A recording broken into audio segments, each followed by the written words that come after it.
اعوذ باللہ من الشیطان الرجیم بسم اللہ الرحمن الرحیم اللہم صلی علی محمد وعلی آل محمد وبارک وسلم۔ 15 شعبان المعظم، اس کی بہت زیادہ فضیلت آئی ہے۔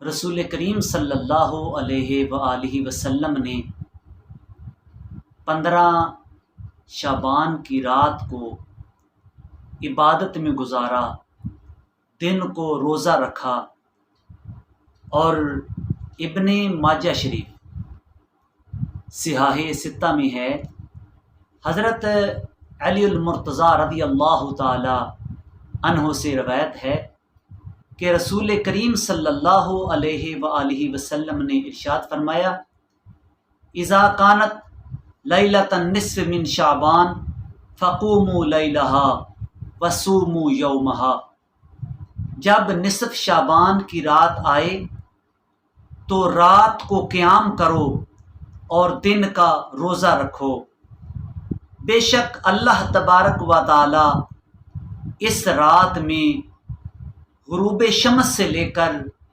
آسمان دنیا کی طرف نزول اجلال فرماتا ہے، اور فرماتا ہے کہ ہے کوئی مجھ سے مغفرت طلب کرنے والا میں اس کو بخش دوں، ہے کوئی مجھ سے رزق مانگنے والا میں اس کو رزق عطا کر دوں، ہے کوئی مصیبت زدہ میں اس کو مصیبت سے نجات دے دوں، ہے کوئی ایسا،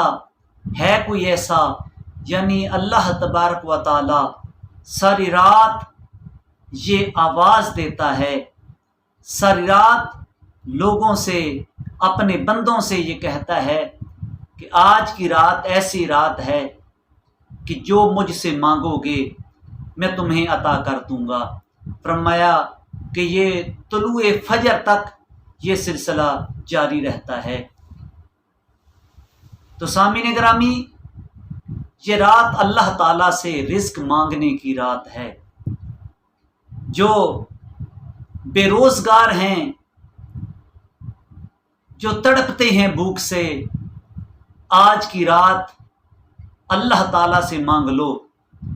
دنیا والوں کے در پہ جاتے ہو مانگنے کے لیے، آج اللہ تبارک و تعالیٰ کی ذات سے مانگ لو، اور یہ سنہری موقع ہے اللہ تبارک و تعالیٰ سے مانگنے کا، اور اس موقع کو ضائع نہ کرو، اور ان لوگوں کی باتوں کو نہ سنو جو یہ کہتے ہیں کہ یہ بدعت ہے، کوئی کہتا ہے یہ احادیث ضعیف ہیں، حالانکہ اصول حدیث کا یہ مسلمہ قاعدہ ہے، اصول ہے کہ اگر ضعیف احادیث مختلف طرق سے آ جائیں اور مختلف صحابہ کرام اس کو روایت کریں تو پھر وہ حدیث حسن لغیر ہی ہو جاتی ہے، اور امام ترمذی رحمۃ اللہ علیہ نے اس کی وضاحت بھی فرمائی ہے۔ تو اس بات کی سمجھ نہیں آتی کہ لوگ اللہ تعالیٰ کی عبادت کرتے ہیں تو بعض ایسے بد نصیب لوگوں کو عبادت سے روکنے کی کوشش کرتے ہیں۔ ہم اس رات کی عبادت کو فرض نہیں کہتے، لیکن یارو اللہ تعالیٰ کے نبی نے اس رات کو جب عبادت میں گزارا ہے، اس دن کا روزہ رکھا ہے، کیوں لوگوں کو عبادت سے روکتے ہو؟ کیوں لوگوں کو عبادت سے منع کرتے ہو؟ کیا منع کرنے کی بھی کوئی دلیل ہے آپ کے پاس؟ کوئی دلیل نہیں، بس ایک تعصب ہے۔ یہ تو لوگ اگر اس رات کو مناتے ہیں، اللہ تبارک و تعالیٰ کا قرب حاصل کرنے کے لیے رات کو عبادت میں گزارتے ہیں، تو حدیث پاک صحاح ستہ کی حدیث پاک واضح ثبوت ہے، اور ایک نہیں کئی احادیث ہیں، تقریباً 17 صحابہ کرام نے نصف شعبان کی رات والی احادیث کو ذکر کیا ہے، اور حضرت امام ترمذی رحمۃ اللہ علیہ نے تو پورا ایک باب باندھا ہے نصف شعبان کی فضیلت کے متعلق، اس رات کی فضیلت کے متعلق۔ ہاں ایک بات ہے جو اس رات فضول رسمیں لوگوں نے شروع کی ہیں کہ آتش بازی کرتے ہیں، اور اس کے علاوہ اور ایسی رسمیں ڈھول باجا اگر کوئی کرتا ہے تو وہ تو شریعت کے خلاف ہے، کوئی بھی اس کو جائز نہیں سمجھتا۔ ہاں یہ آتش بازی کیوں کرتے ہیں، ڈھول باجا کیوں کرتے ہیں؟ جب مسلمان مسجد میں جا کے عبادت کرتے ہیں تو جن لوگوں کو یہ عبادت پسند نہیں، وہ چاہتے ہیں کہ ان لوگوں کو ہم عبادت سے منع کریں، مسجد جانے سے منع کریں، وہ مسجد کے باہر جا کے آتش بازی اور ایسے کام شروع کر دیتے ہیں تاکہ ان لوگوں کی توجہ جو ہے وہ بٹ جائے اور وہ عبادت میں خشوع و خضوع نہ رہے۔ اور یارو یہ منع کرنے والے آتش بازی کرتے ہیں، اور بڑی حیرانگی والی بات ہے خدا کا خوف نہیں کرتے اور عبادت کو آتش بازی کے ساتھ مناتے ہیں۔ کہتے ہیں رات کو جاگنا ہے، یہ لوگ جاگتے ہیں، نوافل ادا کرتے ہیں، آتش بازی کرتے ہیں، رسمی کرتے ہیں۔ توبہ نعوذ باللہ، اللہ تعالیٰ معاف فرمائے۔ کچھ تو خدا کا خوف کرو۔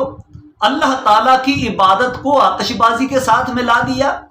عبادت کرنے والے آتش بازی نہیں کرتے، بلکہ آتش بازی وہ کرتے ہیں جو لوگوں کو عبادت سے روکتے ہیں۔ اس رات رسول کریم صلی اللہ علیہ وآلہ وسلم نے عبادت کی ہے، اور آپ نے احادیث میں واضح طور پر موجود ہے کہ اس رات کے فضائل رسول کریم صلی اللہ علیہ وآلہ وسلم نے بیان فرمائے ہیں۔ اور ابن ماجہ شریف کی ایک دوسری حدیث پاک ہے، رسول کریم صلی اللہ علیہ وآلہ وسلم کے بڑے پیارے صحابی حضرت ابو موسیٰ اشعری رضی اللہ تعالی عنہ بیان فرماتے ہیں کہ رسول اللہ صلی اللہ علیہ وآلہ وسلم نے ارشاد فرمایا کہ اللہ تعالیٰ کی رحمتیں نصف شعبان کی رات آسمانی دنیا کی طرح متوجہ ہوتی ہیں، اور رب کریم تمام بندوں کی مغفرت فرما دیتا ہے سوائے مشرک اور کینہ پرور کے۔ ان دو کی مغفرت اس رات میں بھی نہیں ہوتی۔ باقی جو لوگ اس رات کو عبادت کرتے ہیں، خشوع و خضوع کے ساتھ رب کو یاد کرتے ہیں، ساری رات عبادت میں گزارتے ہیں، تو ان کی بخشش ہو جاتی ہے۔ اور رسول اللہ صلی اللہ علیہ وآلہ وسلم کا اپنا عمل بھی اس کی تائید کرتا ہے۔ اور جیسا کہ ترمذی شریف کی حدیث پاک ہے، صحاح ستہ میں سے ہے ترمذی شریف، اور صحاح ستہ کی حدیث پاک ہے کہ حضرت عائشہ صدیقہ رضی اللہ تعالی عنہ بیان فرماتی ہیں کہ ایک رات میں نے رسول کریم صلی اللہ علیہ وآلہ وسلم کو اپنے پاس نہ پایا، تو میں آپ کی تلاش میں نکلی۔ میں نے دیکھا کہ آپ جنت البقیع میں ہیں، تو جب میں آپ کے پاس گئی تو رسول کریم صلی اللہ علیہ وآلہ وسلم نے ارشاد فرمایا، عائشہ تمہیں کیا خیال گزرا کہ اللہ اور اس کا رسول تمہارا خیال نہ رکھیں گے؟ عرض کی یا رسول اللہ صلی اللہ علیہ وسلم، مجھے خیال ہوا کہ شاید آپ کسی اور اپنی زوجہ محترمہ کے پاس تشریف لے گئے ہیں۔ تو رسول کریم صلی اللہ علیہ وآلہ وسلم نے ارشاد فرمایا، بلا شبہ اللہ تعالیٰ شعبان کی رات، شعبان کی 15ویں رات اللہ تبارک و تعالی آسمان دنیا کی طرف نزول اجلال فرماتا ہے، اور بنو کلب کی بکریوں کے بالوں کے برابر اللہ تبارک و تعالی اپنے بندوں کی مغفرت فرما دیتا ہے۔ جب رب بخش رہا ہے، اللہ تبارک و تعالی کے پیارے حبیب یہ خوشخبری سنا رہے ہیں کہ اس رات اللہ تعالیٰ معاف کر دیتا ہے، اللہ تعالیٰ بندوں کو بخش دیتا ہے۔ اور یارو کیوں تم لوگوں کے پیچھے پڑ گئے ہو؟ کیوں لوگوں کو اس کی عبادت سے روکتے ہو؟ کوئی بدعت کہتا ہے، کوئی کچھ کہتا ہے، کوئی کچھ کہتا ہے، احادیث کو ضعیف کہہ کے لوگوں کو عبادت سے روک رہے ہو۔ بتاؤ تو صحیح، کب اللہ تعالیٰ کی، کل جب اللہ تعالیٰ کی بارگاہ میں حاضری ہوگی، کیا جواب دو گے اللہ تعالیٰ کو؟ لوگوں کو مسجد میں جانے سے روکتے تھے، لوگوں کو عبادت سے روکتے تھے، لوگوں کو رب کی بارگاہ میں جھکنے سے روکتے تھے۔ خدا کا خوف کرو۔ اگر 2 لفظ یاد ہو گئے ہیں تو انہیں اللہ تعالیٰ اور اس کے رسول کے فرامین کے خلاف نہ استعمال کرو، لوگوں کو مسجد سے روکنے کے لیے استعمال نہ کرو، بلکہ لوگوں کو اللہ تعالیٰ کی بارگاہ میں جھکانے کے لیے استعمال کرو، اللہ تعالیٰ کی بارگاہ میں لانے کے لیے استعمال کرو۔ اور اس رات جو بھی عبادت کی جائے اللہ تبارک و تعالیٰ کی بارگاہ میں امید ہے اللہ تبارک و تعالیٰ قبول فرمائے گا۔ اور اس رات کی کوئی خاص عبادت نہیں، کوئی خاص نوافل اس رات کے نہیں، لیکن بعض صالحین نے کچھ نوافل ادا کیے ہیں اور اللہ تبارک و تعالیٰ نے ان کو بشارتیں عطا کی ہیں۔ تو وہ میں چند ایک عرض کر دیتا ہوں۔ جو لوگ اس رات میں چاہے رات تلاوت کرتے رہیں، لیکن یہ نہ ہو کہ رات جاگتے رہیں اور ٹائم گپوں میں گزار دیں، دنیاوی کاموں میں گزار دیں، مسجد میں بیٹھیں اور دنیاوی گفتگو کرتے رہیں، یہ سخت گناہ ہے، اس سے بچنے کی کوشش کریں۔ اور نوافل ہیں وہ میں عرض کر دیتا ہوں، اور 2 رکعت نماز نفل اس رات میں ادا کیے جاتے ہیں، اور ہر رکعت میں سورۃ الفاتحہ کے بعد آیت الکرسی 1 بار اور سورۃ الاخلاص 15 بار، اور سلام کے بعد 100 مرتبہ درود شریف پڑھ کر رزق میں برکت کے لیے دعا کرے تو اللہ تعالیٰ رزق میں برکت عطا فرمائے گا۔ اور 4 رکعت نوافل بھی ادا کیے جاتے ہیں، اور یہ عذاب قبر سے نجات کے لیے ہیں۔ پہلی 2 رکعتوں میں سورۃ فاتحہ کے بعد ایک بار سورہ ملک، اور دوسری 2 رکعتوں میں یعنی تیسری اور چوتھی رکعت میں سورۃ الفاتحہ کے بعد سورۃ المزمل ایک بار پڑھیں تیسری اور چوتھی رکعت میں۔ امید ہے اللہ تبارک و تعالی عذاب قبر سے نجات عطا فرمائے گا۔ اور 4 رکعت نوافل ادا کیے جاتے ہیں، اس طرح کہ ہر رکعت میں سورۃ فاتحہ کے بعد 4 مرتبہ سورۃ الاخلاص، اور پھر 15 شعبان کا روزہ رکھے تو اللہ تبارک و تعالیٰ کی بارگاہ میں امید ہے کہ اللہ تعالیٰ 50 برس کے گناہ اس بندے کے معاف فرما دے گا۔ اور پھر 4 رکعت نوافل ادا کیے جاتے ہیں، اس طرح کہ ہر جمعہ کی رات کو 4 رکعت نوافل، اس طرح کہ ہر رکعت میں یعنی شعبان کے مہینے میں ہر جمعہ کی رات کو 4 رکعت نوافل، اس طرح کہ ہر رکعت میں سورۃ فاتحہ کے بعد 30 مرتبہ سورۃ الاخلاص پڑھے تو اس کو 1 حج اور 1 عمرے کا ثواب اللہ تبارک و تعالی عطا فرمائے گا۔ یہ صالحین کو جو بشارتیں دی گئی ہیں وہ ہیں۔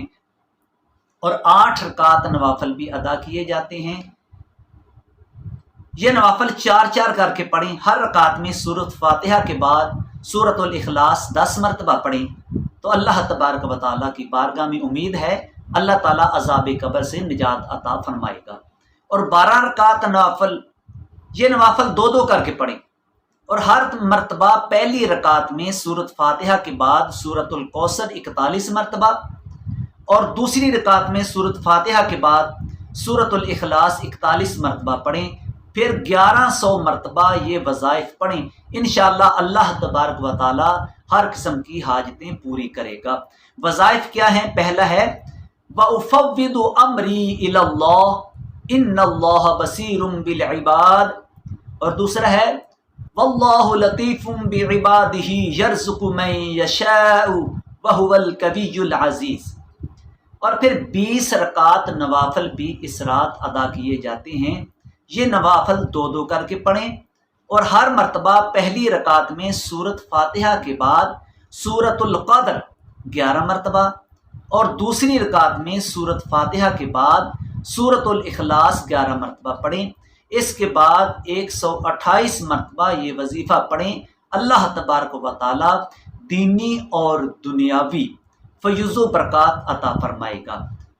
قل هو اللہ یا حنان اللہ الصمد یا منان لم یلد یا کریم ولم یولد یا رحیم ولم یکن لہ کفوا احد یا عزیز۔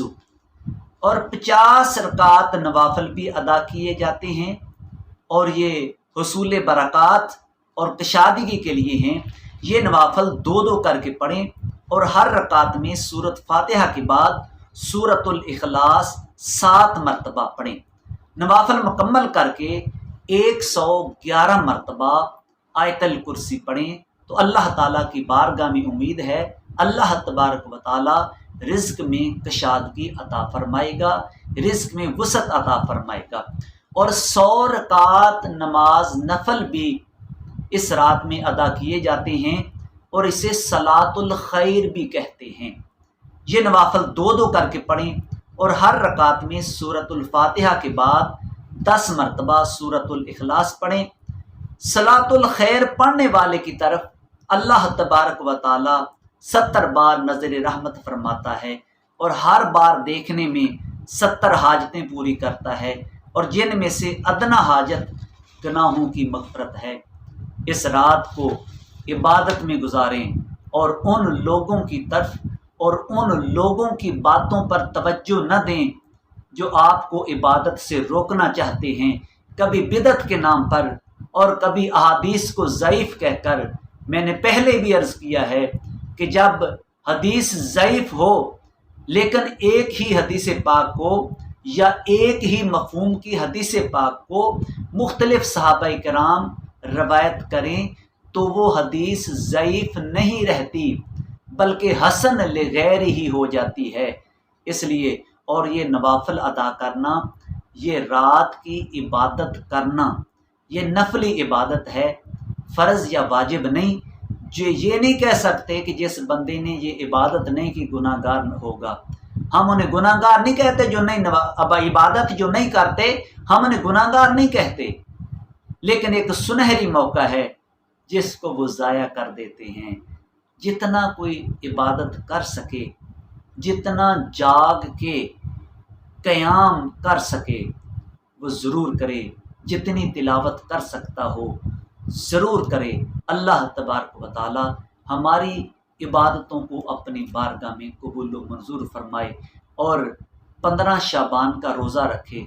رسول کریم صلی اللہ علیہ وآلہ وسلم اس شعبان المعظم کے مہینے میں روزے رکھا کرتے اور رمضان المبارک کے علاوہ سب سے زیادہ روزے آپ شعبان کے مہینے میں رکھتے تھے، اور اتنے روزے رکھتے سیدہ عائشہ صدیقہ رضی اللہ تعالیٰ عنہ فرماتی ہیں کہ یہاں تک کہ آپ رمضان کے روزوں کے ساتھ ان روزوں کو ملا دیتے۔ اللہ تعالیٰ عمل کی توفیق نصیب فرمائے۔